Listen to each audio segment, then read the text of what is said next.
Friends. आज हमारा day 2 है क्लास का। कंपटीशन एक्ट 2002 हमने स्टार्ट किया था। तो जैसे मैंने बताया था कि सेक्शन 3, 4, 5 इन तीनों की अलग अलग वीडियोस आएगी। तो आज हम सेक्शन 3 पढ़ने जा रहे हैं। Section 3 means anti competitive agreement. Section 3 of the competition act 2002 किसकी बात करता है? Anti competitive agreements. एंटी का मतलब ही क्या होता है? कोई चीज नेगेटिव में जा रही है। एंटी का मतलब क्या होता है? नेगेटिव में जा रही है। मतलब कॉम्पिटिटिव एग्रीमेंट्स, आप कंपटीशन को लेके ऐसे एग्रीमेंट्स बना रहे हो जो कि कंपटीशन पे क्या इम्पैक्ट डालेंगे? Negative impact, adverse effect of competition. यहाँ पे हमने सेक्शन 3 पढ़ना है। सेक्शन 3 में भी आगे 4 सबसेक्शंस हैं, 1 बाय 1 पढ़ेंगे। सेक्शन 3 क्लॉज 1 क्या बोलता है? Absolute prohibition on certain agreements. मतलब कुछ ऐसे एग्रीमेंट्स हैं जहां पे एब्सोल्यूट प्रोहिबिशन लगाई गई है। मतलब एब्सोल्यूट प्रोहिबिट किया गया, मना किया गया है कि अगर वो आप करोगे तो वो हम एंटी कॉम्पिटिटिव एग्रीमेंट मानेंगे। मतलब अगर कोई रिटेलर 1 है सॉरी अगर रिटेलर 1 और रिटेलर 2 है, इन दोनों ने कोई भी एग्रीमेंट किया कंपटीशन को लेकर, अगर वो एग्रीमेंट इन सब चीजों में से लेकर किया होगा तो हम उसको वो एंटी कॉम्पिटिटिव एग्रीमेंट मानेंगे। वो वॉइड होगा, ठीक है। उसका क्या इफेक्ट होगा? वो वॉइड होगा, उसको हम एंटी कॉम्पिटिटिव एग्रीमेंट मानेंगे। अगर कोई भी 2 रिटेलर्स या कोई भी एंटरप्राइज या कोई भी पर्सन, ठीक है, इन चीजों के रिलेटेड कोई भी एग्रीमेंट करेंगे तो हम उनको एंटी कॉम्पिटिटिव एग्रीमेंट बोलेंगे। ये सेक्शन 3 क्लॉज 1 ये बोलेगा। अब हमने यहाँ पे एंटरप्राइज की बात की गई है। एंटरप्राइज की डेफिनेशन हम अलग से पढ़ेंगे। पहले हम कॉमन देखते हैं क्या बोला गया है। एन एंटरप्राइज और एसोसिएशन ऑफ एंटरप्राइज, ये तो हमें भी पता है और एंड में क्या डिफरेंस होता है। अगर और लगाया है तो यहाँ पे ऑप्शन दिया, अगर एंड होता तो वो दोनों चीजें हमें माननी पड़ती। और लगाया है या तो एंटरप्राइज या कोई भी एसोसिएशन ऑफ एंटरप्राइज, मीन्स एक एंटरप्राइज या एक से ज्यादा एंटरप्राइज, या कोई भी पर्सन या कोई भी एसोसिएशन ऑफ पर्सन, एक बंदा या फिर एक से ज्यादा बंदे, shall not enter into any agreement, कोई भी ऐसे एग्रीमेंट में ये नहीं आएंगे in respect of production, supply, distribution, storage, acquisition और कंट्रोल ऑफ गुड्स और provision of services which causes an appreciable adverse effect on competition within India।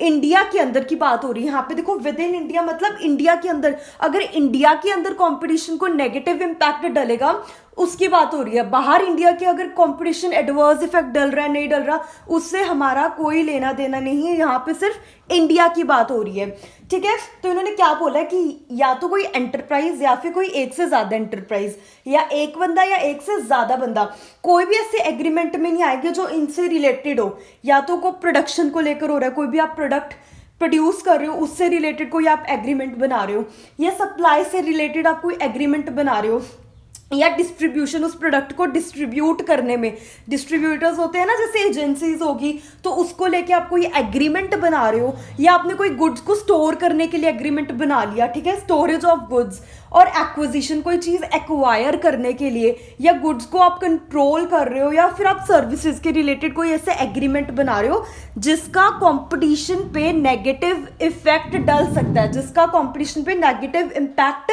आ सकता है। अगर आप ऐसी कोई चीज बना रहे हो तो हम उसको क्या बोलेंगे? वॉइड है। हम उसको बोलेंगे एंटी कॉम्पिटिटिव एग्रीमेंट, कि ये कंपटीशन पे एडवर्स इफेक्ट डालेगा। अब यहाँ पे हमने सिर्फ एक डेफिनेशन देखनी है, वो है एंटरप्राइज की। सेक्शन 3 क्लॉज 2 क्या बोलते हैं? वही चीज बोली है, any agreement entered into the contravention of above provision shall be void. कोई जो सेक्शन 3 क्लॉज 1 पढ़ा था उसमें जो भी चीजें लिखी थी अबव प्रोविजन, मतलब जो सेक्शन 3 क्लॉज 1 में लिखा था, अगर कोई भी बंदा ऐसे एग्रीमेंट में एंटर करेगा, ठीक है, तो उसको वॉइड माना जाएगा, उसका कोई इफेक्ट नहीं होगा। सेक्शन 3 क्लॉज 3 क्या बोलते हैं? 4 कैटेगरीज है। अब इसमें मेन सेक्शंस ना यही है, एक तो सेक्शन 3 क्लॉज 3 और एक आएगा आगे जाके सेक्शन 3 क्लॉज 4। ये बात करता है हॉरिजॉन्टल एग्रीमेंट्स की और ये बात करता है वर्टिकल एग्रीमेंट्स की। हॉरिजॉन्टल तो पता है ना सबका, ऐसे, और वर्टिकल ऐसे, ठीक है। मैं इसमें बहुत कंफ्यूज होती थी बट अब मुझे अच्छे से पता चल गया।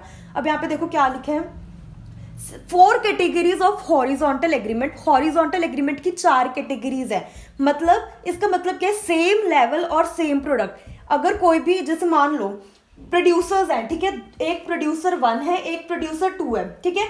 ये भी काम कर रहे हैं सेम प्रोडक्ट में, दोनों का शूज की मैन्युफैक्चरिंग है, ठीक है, ये भी शूज मैन्युफैक्चर कर रहे हैं, ये भी शूज मैन्युफैक्चर कर रहा है। या ये एक दो रिटेलर्स हैं, रिटेलर 1 और रिटेलर 2, एक शूज बेच रहा है तो दूसरा भी रिटेल में क्या कर रहे हैं, फुटवियर्स बेच रहा है, ठीक है।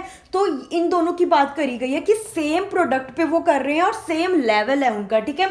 अगर पार्टीज टू एग्रीमेंट हमें पता चल गया ना, पार्टीज टू एग्रीमेंट मतलब ये दोनों पार्टीज टू एग्रीमेंट हुई, रिटेलर 1 और रिटेलर 2 अगर आपस में कोई भी एग्रीमेंट करेंगे तो हम उनको क्या बोलेंगे, parties to agreement.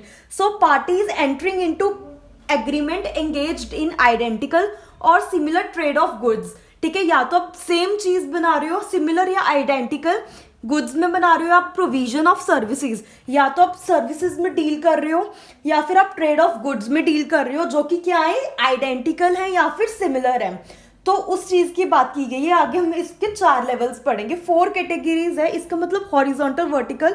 Horizontal agreement का मतलब ये चीज बनती है कि कोई भी पार्टीज हैं जो कि ऐसे एग्रीमेंट में कर रही है, जो कि सेम लेवल पे काम करती है और सेम प्रोडक्ट में डील करती है, चाहे वो फिर गुड्स के हो, चाहे वो फिर गुड्स की बात कर रहे हो, चाहे वो फिर प्रोविजन ऑफ सर्विसेज की बात कर रहे हो। सेक्शन 3 क्लॉज 3 में हम क्या पढ़ेंगे, पार्टीज एंटरिंग इनटू एग्रीमेंट। ये जो मैंने पहले लिखा था वो मैंने ऐसे कर दिया।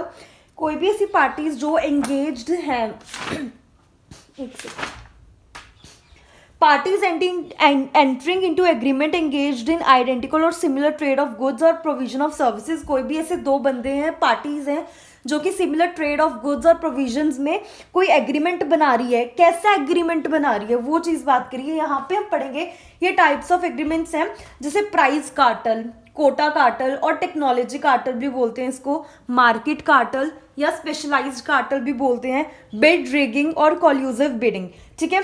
ये चारों हम पढ़ेंगे। पहले उससे पहले हम पढ़ेंगे कार्टल। कार्टल का मतलब क्या होता है, it includes an association of producers, sellers, distributors, traders or service providers who by agreement amongst themselves limit, control or attempt to control the production, distribution, sale और price of goods और services. इसका मतलब क्या है, देखो quarter का मतलब क्या है, इसमें कार्टर में कुछ इंक्लूड होता है, इंक्लूसिव डेफिनेशन है।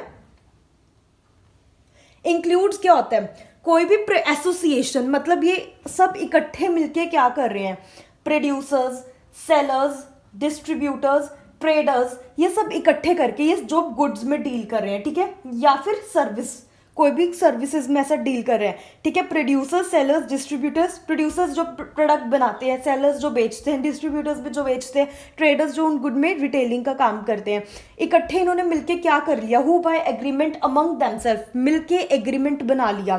क्या करने के लिए, लिमिट, कंट्रोल या अटेम्प्ट टू कंट्रोल, या तो कुछ चीज को पे लिमिटेशन लगाने के लिए, या कोई भी चीज को, गुड्स या सर्विसेज को कंट्रोल करने के लिए, या कंट्रोल करने की वो ट्राई कर रहे हैं, या कंट्रोल कर रहे हैं, या फिर वो गुड्स और सर्विसेज पे कोई लिमिटेशन लगा रहे हैं, ऐसा एग्रीमेंट कर रहे हैं।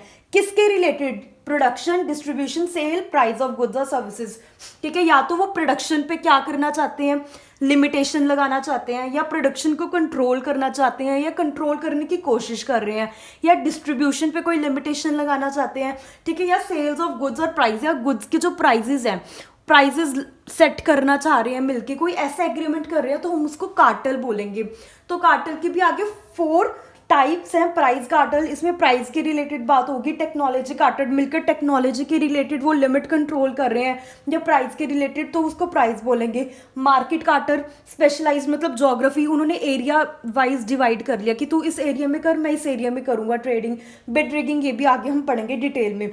सो कार्टल का मीन्स ये बहुत इंपॉर्टेंट है। कार्टल के बिना ये चारों, अगर आपको कार्टल नहीं समझ आया तो ये भी नहीं समझ आएगा, ठीक है। कार्टल का दोबारा से देखते हैं, कार्टल में क्या क्या चीज़ें इंक्लूड है। देखो कार्टल एक चीज़ है जिसमें क्या होता है, कार्टल जैसे क्या क्या चीज़ है, या तो देखो प्रोड्यूसर्स, सेलर्स, जो भी कोई, मान लो कोई शूज़ का, ठीक है, शूज़ एक प्रोडक्ट है, शूज़ का ही प्रोडक्शन, जो प्रोड्यूसर है, शूज़ को जो बेच रहा है, शूज़ के जो डिस्ट्रीब्यूटर्स है, या शूज़ में कोई ट्रेडिंग कर रहा है, ठीक है। सर्विसेज में मान लो डॉक्टर्स हैं, डॉक्टर्स प्राइवेट डॉक्टर्स हैं, या कोई भी है ना, सर्विसेज में भी वो लेके चलो, या टीचिंग प्रोफेशन है, ठीक है। या तो शूज़ के, इन सब ने, शूज़ के प्रोड्यूसर, सेलर, डिस्ट्रीब्यूटर ने क्या करा, 4 रिटेलर्स हैं, ठीक है, 4 रिटेलर्स ने मिलके क्या करा, डिसाइड कर लिया, एग्रीमेंट बना लिया आपस में चारों ने कि हम ये इस प्राइस से कम में नहीं बेचेंगे, इतना तो बेचेंगे, ठीक है। तो इट मीन्स उन्होंने क्या कर दी, लिमिट लगा दी ना कि इससे कम में नहीं बेचेंगे, ठीक है। तो फिर इसको हम मानेंगे वॉइड, कि वो उसका कोई मतलब नहीं बनता उस एग्रीमेंट का। अगर कल को जाके उन चारों में कोई भी डिस्प्यूट क्रिएट होता है तो वो कोर्ट में एज अ एविडेंस हम नहीं एक्सेप्ट करेंगे, बिकॉज वो एग्रीमेंट ही क्या है, वॉइड, नल एंड वॉइड है, ठीक है। उन्होंने क्या करा, प्राइस ऑफ गुड्स में किया। अब देखो 4 रिटेलर्स, मैंने एग्जांपल दी, 4 रिटेलर्स आपस में एग्रीमेंट कर रहे हैं कि हम इससे कम प्राइस में नहीं बेचेंगे, ठीक है, इतना तो मिनिमम बेचेंगे, ठीक है। तो उन्होंने क्या किया, प्राइस से रिलेटेड क्या कर दिया, लिमिट कर दी। मैंने एग्जांपल दे दी थी, 4 रिटेलर्स के बीच में अगर कल को कोई डिस्प्यूट होगा तो वो कोर्ट में एज एविडेंस नहीं आप एक्सेप्ट करोगे। तो ये 4 रिटेलर्स ने मिलके क्या करा, प्राइस डिसाइड कर लिया कि हम इतने में तो बेचेंगे, इससे कम में नहीं बेचेंगे, या प्राइस ऑफ गुड्स के रिलेटेड कुछ भी इन्होंने मिलके ऐसी चीज डिसाइड करी एग्रीमेंट पे जिसपे कंपटीशन पे नेगेटिव इफेक्ट डाल रहा है, ठीक है। तो वो एग्रीमेंट को हम एक्सेप्ट नहीं करेंगे, उस एग्रीमेंट को हम बोलेंगे एंटी कॉम्पिटिटिव एग्रीमेंट, और उसको हम बोलते हैं इस लैंग्वेज में कार्टेल। अब हम 4 टाइप के कार्टेल बनेंगे, मतलब 4 टाइप के ऐसे एग्रीमेंट्स भी होते हैं जो कि एंटी कॉम्पिटिटिव एग्रीमेंट है। सो बेसिकली ये एंटी कॉम्पिटिटिव एग्रीमेंट की 4 टाइप्स है सेक्शन 3 क्लॉज 3 में। अब हम उसको डिटेल में पढ़ते हैं। अब पढ़ते हैं टाइप्स। प्राइस कार्टेल क्या होता है, प्राइस कार्टेल मतलब देखो ये हमने 4 टाइप के कार्टेल्स पढ़ने हैं, ठीक है। तो कार्टेल का मतलब भी क्या होता है, अगर प्राइस कार्टेल हो रहा है, प्राइस कार्टेल मतलब ये एक प्रोसेस है, कार्टेलाइजेशन है, एक ऐसी प्रोसेस है जिसमें कार्टेलाइजेशन हो रहा है, ठीक है, जिसमें डायरेक्टली और इनडायरेक्टली डिटरमाइंस परचेज और सेल प्राइस। मतलब कार्टेलाइजेशन की प्रोसेस में हम क्या कर रहे हैं, 2 रिटेलर्स है, 2 प्रोड्यूसर्स है, या कोई भी एसोसिएशन है, हम ये मान लेंगे प्राइस कार्टेल कब होगा, जब कोई भी पर्सन की एसोसिएशंस, प्रोड्यूसर कोई भी मिलके एक ऐसा एग्रीमेंट कर रहे हैं जो डायरेक्टली और इनडायरेक्टली क्या डिटरमाइन कर रहा है, परचेज और सेल प्राइस। अगर सेल प्राइस अगर उन्होंने मिलके डिटरमाइन कर लिया डायरेक्टली और इनडायरेक्टली, इसका रिजल्ट क्या होगा, प्राइस बढ़ेंगे, पुअर क्वालिटी मिलेगी, ठीक है, we left with no other choice, consumer के पास और कोई चॉइस नहीं होगी। तो कार्टेलाइजेशन यानी प्राइस कार्टेलाइजेशन का इफेक्ट क्या होगा, अगर वो प्राइस से रिलेटेड है, ठीक है, प्राइस से रिलेटेड है तो हम उसको प्राइस कार्टेल बोलते हैं। अगर कोई भी 2 रिटेलर्स, प्रोड्यूसर्स सब ये मिलके कोई भी ऐसा एग्रीमेंट करते हैं जो डायरेक्टली और इनडायरेक्टली क्या डिटरमाइन कर रहा है, या तो सेल प्राइस या परचेज प्राइस और सेल प्राइस। अगर सेल प्राइस में मान लो उन दोनों ने ये एग्रीमेंट कर लिया, कोई भी ऐसे एग्रीमेंट कर लिया कि हम इतना प्रॉफिट लेंगे, या कुछ भी ऐसे एग्रीमेंट कर लिया, ठीक है, तो हमारे पास क्या होगा, अल्टीमेटली कंज्यूमर है उसके पास कोई अदर ऑप्शन नहीं होएगी, ठीक है, क्योंकि दोनों वो सेम चीज़ों में डील कर रहे हैं। ये हम हॉरिजॉन्टल पढ़ रहे हैं, तो सेम चीज़ों में मान लो 2 किरियाना स्टोर्स हैं, ठीक है, किरियाना स्टोर्स हम बोलते हैं ना, दोनों ने चीज़ें डिसाइड कर ली कितने में तू बेचेगा, इतने में मैं बेचूंगा, ये सेम प्रोडक्ट्स हैं, या ये तो मत बेच, है ना। तो इन्होंने एक टाइप के नेगेटिव इम्पैक्ट भी तो पड़ रहा है हमारे कंपटीशन पे, तो हम उसको बोलते हैं प्राइस कार्टेल। अल्टीमेटली क्या होगा, हायर प्राइस, हमें हायर प्राइस पे करना पड़ेगा, हमें क्वालिटी भी कम मिलेगी, है ना, क्वालिटी कम मिलेगी, प्राइस बढ़ेंगे और हमारे पास consumer left with no other option, तो हम उसको बोलते हैं प्राइस कार्टेल। कोटा कार्टेल को टेक्नोलॉजी कार्टेल भी बोलते हैं। इसमें क्या होता है, या तो आप लिमिट कर रहे हो, लिमिट मतलब आप लिमिटेशन लगा रहे हो, या आप कंट्रोल कर रहे हो, दोनों में से कोई भी चीज़ है। किसको कर रहे हो, प्रोडक्शन को, कोई भी चीज़ को प्रोड्यूस करने के रिलेटेड सप्लाई, उसकी सप्लाई को, या कोई भी टेक्निकल डेवलपमेंट। अब नाम से पता चल रहा है यहाँ पे टेक्नोलॉजी कार्टेल है। टेक्नोलॉजी कार्टेल मतलब आप कोई टेक्निकल चीज़ में, टेक्निकल डेवलपमेंट में आप कुछ रोक लगाने की कोशिश कर रहे हो, या फिर उसको कंट्रोल करने की कोशिश कर रहे हो, ठीक है, या फिर कोई प्रोविजन ऑफ सर्विसेज। इसमें मेन है टेक्नोलॉजी कार्टेल का, तो टेक्निकल डेवलपमेंट, आप टेक्निकल डेवलपमेंट पे लिमिट लगा रहे हो या उसको कंट्रोल करने की कोशिश कर रहे हो, या कोई भी ऐसा एग्रीमेंट कर रहे हैं प्रोड्यूसर्स, रिटेलर्स मिलके, जिसमें को क्या चीज़ इफेक्ट होगी, technical development of the country effect होगी। तो अगर ऐसा कोई एग्रीमेंट बनाया तो हम उसको बोलेंगे कोटा कार्टेल या फिर टेक्नोलॉजी कार्टेल, एंड अल्टीमेटली हम वो क्या है, एंटी कॉम्पिटिटिव एग्रीमेंट है, सो वॉइड होगा, उसका कोई भी इफेक्ट नहीं होगा, नल एंड वॉइड। नेक्स्ट है मार्केट और स्पेशलाइज्ड कार्टेल। इसमें क्या होता है, देखो एक वर्ड है एलोकेशन। एलोकेशन का मतलब होता है शेयरिंग, कोई भी चीज़ आप शेयर कर रहे हो, ठीक है। Shares the market by way of allocation of geographical areas of market और allocation of type of goods और सर्विसेज और number of customers any other similar ways. ये बहुत ईजी है।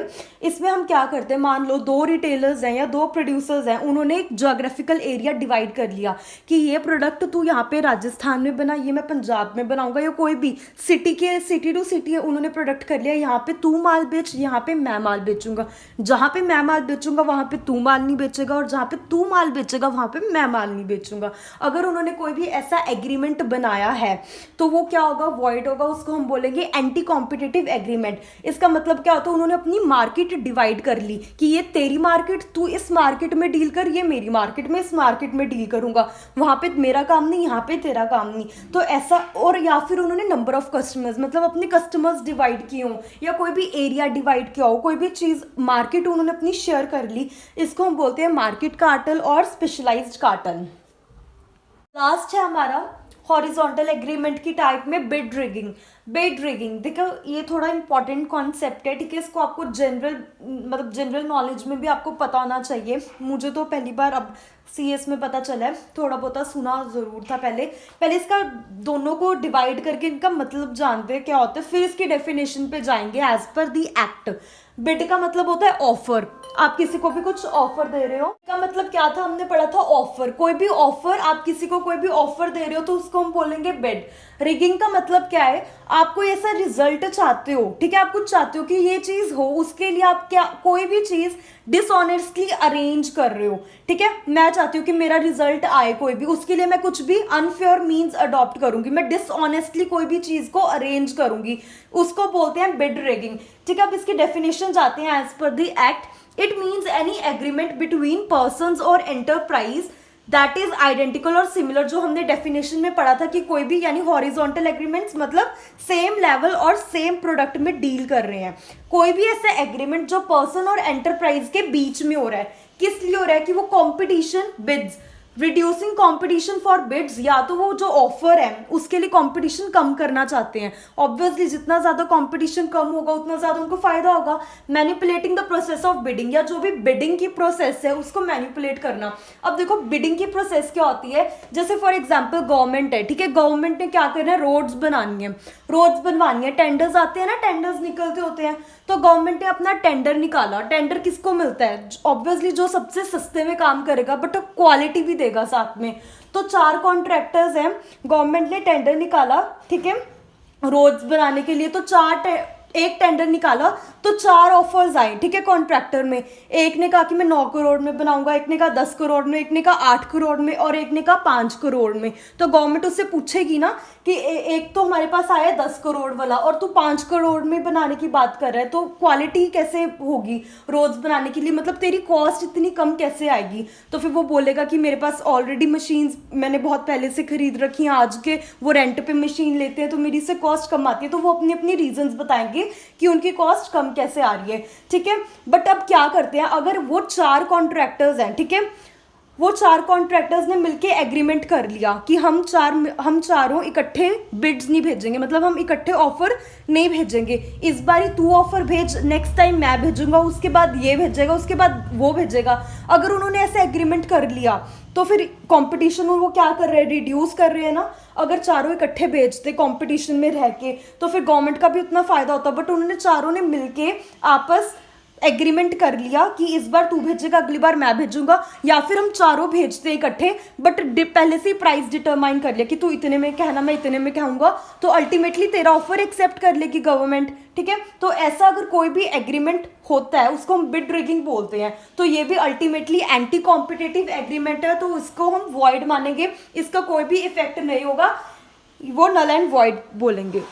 हमने ये चीज पढ़ी कि या तो वो क्या कर रहे हैं, कंपटीशन रिड्यूस करने की कोशिश कर रहे हैं, या फिर मैनिपुलेट, छेड़छाड़ करने की कोशिश कर रहे हैं। तो बिड रिगिंग किसको बोलेंगे, डायरेक्टली और इनडायरेक्टली डिटरमाइंस बिड रिगिंग और कॉल्यूसिव बिडिंग। कॉल्यूसिव बिडिंग भी मतलब यही होता है कि वो इकट्ठे मिलके बिडिंग करने की कोशिश कर रहे हैं, जो कि अल्टीमेटली एंटी कॉम्पिटिटिव एग्रीमेंट के अंदर जाएगा। सो ये हमारा हो गया हॉरिजॉन्टल एग्रीमेंट्स। सो ये चीज़ आपको पता होनी चाहिए कि अभी हम हमारा सेक्शन 3 चल रहा है। सेक्शन 3 में क्या है, फटाफट रैप अप कर लेते हैं। सेक्शन 3 है एंटी कॉम्पिटेटिव एग्रीमेंट्स की बात करते हैं। एंटी कॉम्पिटेटिव एग्रीमेंट्स ऐसे एग्रीमेंट्स जो कि नेगेटिव इंपैक्ट डालते हैं कॉम्पिटिशन के ऊपर। उसके बाद में हमने सेक्शन 3 क्लॉज 1 पढ़ा था, जिसमें हमने क्या पढ़ा था, क्या था सेक्शन 3 क्लॉज 1 में, भूली मैं, हाँ, एब्सोल्यूट प्रोहिबिशन लगाई थी कुछ सर्टेन एग्रीमेंट्स में, ठीक है। और हमने एंटरप्राइज की डेफिनेशन कर ली थी क्या, एंटरप्राइज की डेफिनेशन मुझे याद नहीं, उस कार्टेल की तो कर ली थी। एंटरप्राइज की मैं टिक लगाना भूल गई। एंटरप्राइज की, हाँ, हमने एंटरप्राइज की डेफिनेशन करी थी, एब्सोल्यूट प्रोहिबिशन लगाई थी। सो हम, आपको पता होना चाहिए सेक्शन 3 कर रहे हैं। सेक्शन 3 में किसकी बात करते हैं, एंटी कॉम्पिटिटिव एग्रीमेंट्स, मतलब कंपटीशन के ऊपर ऐसे नेगेटिव इंपैक्ट डाल रहे हैं, ऐसे एग्रीमेंट कर रहे हो, कोई भी प्रोड्यूसर रिटेलर, तो उसको एंटी कॉम्पिटिटिव बोलेंगे। सेक्शन 3 क्लॉज 1 में हमने पढ़ा था एब्सोल्यूट प्रोहिबिशन लगाई है कुछ एग्रीमेंट्स के ऊपर, जिसमें हमने एंटरप्राइज की डेफिनेशन पढ़ी थी, ठीक है। सेक्शन 3 क्लॉज 2 में हमने पढ़ा था कि अगर कोई भी अबव प्रोविजन के रिगार्डिंग कोई भी ऐसा एग्रीमेंट बनाता है तो वो वॉइड होगा, उसका कोई इम्पैक्ट नहीं पड़ेगा। और अगर कल को उनमें आपस में डिस्प्यूट क्रिएट होता है तो कोर्ट में एज अ एविडेंस उसको एक्सेप्ट नहीं करा जाएगा, एक्सेप्ट, ओके। फिर उसके बाद में सेक्शन 3 क्लॉज 3 में हमने क्या पढ़ा था, 4 कैटेगरीज पढ़ी थी हॉरिजॉन्टल एग्रीमेंट की। हॉरिजॉन्टल एग्रीमेंट बोले तो ये वाला, मतलब same level same product, okay.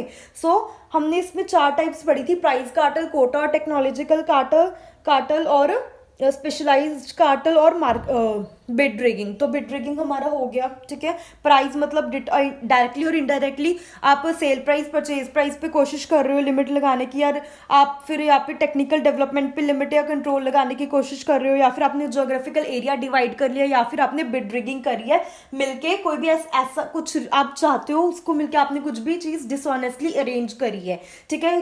क्यों करिए, क्योंकि आप कंपटीशन रिड्यूस करना चाहते हो बिड्स में, या फिर आप बिडिंग की प्रोसेस में आप जानबूझ के कुछ छेड़छाड़ी मैनिपुलेशन करना चाहते हो। सो ये हमारा कंप्लीट हो गया। अब नेक्स्ट आ जाओ, नेक्स्ट क्या हमारा सेक्शन 3 है। सेक्शन 3 का सब क्लोज 4, सेक्शन 3 का सब क्लोज 4 पढ़ेंगे, जिसमें हम बात करेंगे वर्टिकल एग्रीमेंट्स। वर्टिकल बोले तो ये वाला, ठीक है। वर्टिकल अब डिटेल में पढ़ते हैं, उसके भी आगे टाइप्स